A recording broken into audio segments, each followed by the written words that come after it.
ঈশ্বরচন্দ্র বিদ্যাসাগর জ্ঞানী মানুষ, সবাই জানে। তার মতন মহান মানুষ খুব কমই জন্মেছেন এ জগতে, এ কথা সবাই জানে। ছোটবেলায় ছিল ডানপিটে ও দুষ্টু স্বভাবের। শৈশবকাল তার ছিল আর্থিক অভাবের। কখনো গাছে চেপে ফল তোলে, কখনো ঝাঁপ মারে জলে, টিকি ধরে টান মেরে সুযোগটা পেলে। যেমন জেদি তেমন রাগ, সারা গ্রামে তেমন তার দুটো নাই। দুষ্টু বামুন নামটা পেয়েছে তাই।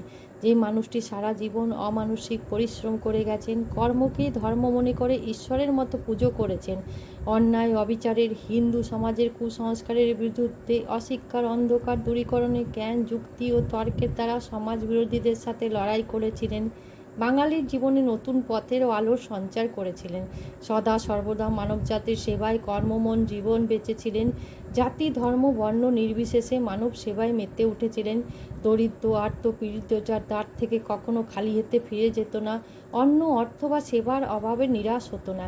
এরকম মানবদরদী সহৃদয় সমাজ সংস্কার জনহিতৈষী ব্যক্তির শত্রু সমাজ বিরোধীরা হয়ে উঠেছিল। তারা তাকে মারার চেষ্টাও করেছিল।